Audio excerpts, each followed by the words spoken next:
অনুব্রত মণ্ডল থাকবেন কি থাকবেন না সেটা তো তৃণমূল কংগ্রেসের পলিটিক্যাল ডিসিশন। তো আমার প্রশ্ন হচ্ছে, বাঙালি অস্মিতা যদি শানি দিতে হয় তো প্রথমে সাকেত গোখলেকে রাজ্যসভা থেকে তাড়িয়ে দিন, তাড়িয়ে দিয়ে শান দিন, সেখানে একজন বাঙালিকে পাঠান। লোকসভাতে ইউসুফ পাঠানকে দিয়ে ইস্তফা করিয়ে কোনো ভারতীয় বাঙালি মুসলিমকে তার জায়গায় দাঁড় করান। কীর্তি আজাদ ঝাঁকে ইস্তফা করান, ইস্তফা দিয়ে তার জায়গায় কোনো বাঙালি তৃণমূল নেতাকে সেখানে দাঁড় করান, যিনি জিতলে তিনি লোকসভায় যাবেন। এমনকি শত্রুঘ্ন সিনহাকেও আমার মনে হয় তাহলে ইস্তফা দিয়ে তার জায়গায় বাঙালিকে দাঁড় করিয়ে বাঙালিকে পাঠানো উচিত তাকে লোকসভাতে। মুখে বাঙালির কথা বলবেন আর ভোটে দাঁড় করানোর সময় অন্য কোথা থেকে লোক ভাড়া করে আনবেন যারা হয় মারাঠি, না হয় বিহারি, এটা চলতে পারে না, না হয় গুজরাটি, এটা চলতে পারে না। আচ্ছা, আপনি তো পার্লামেন্ট যাচ্ছেন, 10টা 20-তে অভিষেক বন্দ্যোপাধ্যায় পার্লামেন্টে যাচ্ছেন, উনি বাংলা বলবেন আজকে সারাদিন সংসদে, শুনবেন নাকি সেই সব? কি বাংলা? না, বাংলা তো আমরাও ভাষণ দিয়েছি। আমরা তো উল্টো, আমি তো চ্যালেঞ্জ করেছি যে তৃণমূলের প্রত্যেকটি সাংসদ এই সেশনে একটি ভাষণ বাংলাতে দিন, কম করে। সব দিলে ভালো, কোনো অসুবিধা নেই। আমরাও চাইছি পশ্চিমবঙ্গের যারা বিজেপি সাংসদ আছে তারা একটি ভাষণ তারা বাংলায় দেবেন, দেখি আমাদের কতজন পারে আর ওনাদের কতজন পারেন। লোকসভায় সিন্ধু নিয়ে আলোচনা, বহু টালবাহানার পরে নাকি কোট আনকোট তৃণমূলের ভাষায় এই বিজেপি সরকারকে আজকে এই আলোচনায় বাধ্য করানো গেছে। না না, আমরা তো প্রথম থেকে অপারেশন সিঁদুর নিয়ে আলোচনার জন্য 100% আমাদের সরকার রাজি ছিল। আমরা চাই ভারতবর্ষের সেনাবাহিনীর এই বীরত্বের কাহিনী সংসদে আলোচিত হোক। সংসদের বিভিন্ন প্রতিনিধিরা, এমনকি অভিষেক বন্দ্যোপাধ্যায় যার নাম আপনারা নিলেন, তিনি পর্যন্ত ভারতকে রিপ্রেজেন্ট করতে ভারতের বাইরে গেছেন। আমাদের সমীর ভট্টাচার্য গেছিলেন, কংগ্রেসের বিভিন্ন দলের লোকেরা গেছিলেন, অন্যান্য রাজনৈতিক দলের লোকেরা গেছিলেন। তারা ভারতকে রিপ্রেজেন্ট করে এসেছেন, ভারতের কথা বলেছেন।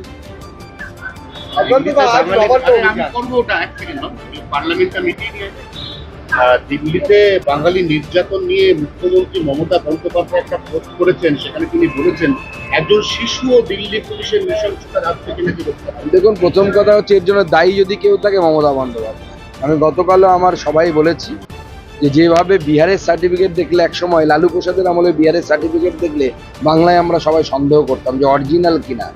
মমতা বন্দ্যোপাধ্যায় পশ্চিমবঙ্গের আধার কার্ড ভোটার কার্ডকে সেই জায়গায় নামিয়ে এনেছে যে বাইরের লোকেরা সেই আধার কার্ড ভোটার কার্ড দেখলেই সন্দেহের বশে দেখছে। এই জন্য দায়ী কে? আর তৃণমূলের ভিডিও একটু অপেক্ষা করুন। এর আগে দুটো ভিডিও এই ধরনের অলরেডি প্রমাণিত হয়ে গেছে, ফেক ভিডিও ছড়ানোতে তৃণমূল কংগ্রেস এক্সপার্ট। এমনকি হরিয়ানার ছেলেগুলো মদ খেয়ে মাতলামি করছিল, তাদেরকে হরিয়ানার পুলিশই পিটিয়েছে।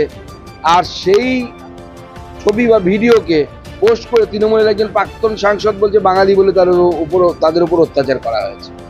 আজকে কারা বাঙালি, বাঙালি না, অর্থাৎ বাংলার অধিবাসী, বাঙালি তো বাংলাদেশেও আছে, তারাও বলে আমরা বাঙালি। কিন্তু আমার প্রশ্ন, যারা দুর্গা পুজোতে দুর্গা মাতা মায়ের প্রতিমা দেখলে হাত জোর করে, আর যারা দুর্গা প্রতিমা প্রত্যেকবার তাক করে থাকে যে এবার পুজোর সময় ভাঙচুর করব, তারা কি দুজনেই বাঙালি, একই বাঙালি? আজকে নবান্ন অভিযান, মঙ্গলাহাট সোমবার বসে না, মঙ্গলবার বসে। পুলিশ বলেছে মঙ্গলাহাটের ব্যবসাতে নাকি খুব ক্ষয়ক্ষতি হয়ে যাচ্ছে, অতএব অভিযানটায় পুলিশ অনুমতি দেয়নি। এই সত্ত্বেও কিন্তু অভিযান হবে। দেখুন, শান্তিপূর্ণ গণতান্ত্রিক আন্দোলন করার অধিকার ভারতবর্ষের প্রত্যেকটি মানুষের আছে। তৃণমূল কংগ্রেস এটাকে বাধা দিতে চায়। বিজেপিকে প্রত্যেকটি আন্দোলন করার জন্য কোর্টে যেতে হয়, অন্যান্যদেরকেও এখন যেতে হচ্ছে। মমতা বন্দ্যোপাধ্যায় হিটলারের মানসিকতার একজন মহিলা, তিনি চাইছেন যে বাংলায় গণতন্ত্রটা সম্পূর্ণভাবে উঠে যাক। বিহারের তৃণমূল শুরু হয়েছে, বহু আবেদনকারী এই ধরনের শিবির কোথায় হবে, কি বলবেন কেন্দ্রীয় সরকারের? দেখুন, কেন্দ্রীয় সরকারের সিএ শিবির তৈরি করবে না সাধারণ মানুষের মাধ্যমে হবে, সেটা আগামী দিনে সেটা ঠিক হবে। আমাদের বিজেপির পক্ষ থেকে অনেক জায়গাতে সিএ এর কেন্দ্র করা হয়েছে, যেখানে আমরা মানুষকে সহযোগিতা করছি। আমরা প্রশাসনের কাছ থেকে অদ্ভুতভাবে বাধা পাচ্ছি। প্রশাসনের কেন গাত্রদাহ কেউ সিএতে অ্যাপ্লাই করলে আমরা সেটা বুঝতে পারছি না। কোচবিহারে একজন তৃণমূল কর্মী খুন হয়েছে, নৃশংসভাবে খুন হয়েছে। তাতে রবীন্দ্রনাথ ঘোষ বলেছেন এর পেছনে বিজেপি হাত রয়েছে, বিজেপি অভিযোগকে সম্পূর্ণ অস্বীকার। দেখুন, ওখানে অলরেডি বিজেপির কর্মীদের মারা হচ্ছে, বাড়িঘর ভাঙা হচ্ছে। দিনহাটাতে বিজেপির মিনিমাম রাজনৈতিক কর্মকাণ্ড করার জায়গা নেই। দিনহাটা থেকে শুরু করে নাটাবাড়ির একটি জায়গা এবং তার সাথে সাথে শীতলকুচি বিভিন্ন জায়গায় গণতান্ত্রিক পরিবেশই নেই। সেখানে বিজেপি মারধর করবে এটা কথা বললে আমার কেউ মনে হয় কেউ বিশ্বাস করবে না। ওখানে অনেকগুলো লবি আছে, রবীন্দ্রনাথের লবি থেকে শুরু করে তার আগের এমপি লবি, বর্তমান মন্ত্রীর লবি, হাত ভাঙা মন্ত্রীর লবি, কে কার হাত ভাঙছে পা ভাঙছে ভগবান জানে। শেষ করো। লাস্ট ইন্টেনসিভ কমাডি ডিভিশনের নামে বহু বাঙালি নাম বাতিল করে দেওয়া হবে অভিযোগ করছে তৃণমূল কংগ্রেস বিভিন্ন পক্ষে। তৃণমূল কংগ্রেস এবং মুখ্যমন্ত্রী মিথ্যে কথা বলেন।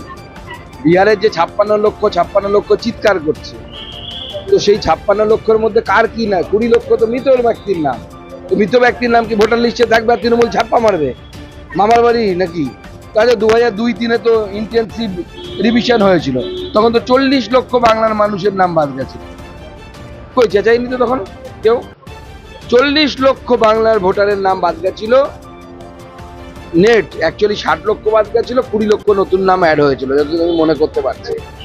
তখনও তো হয়েছিল, তখন তো আধার কার্ডও ছিল না, আধার কার্ড বাদ দিয়ে হয়েছিল। Intensive revision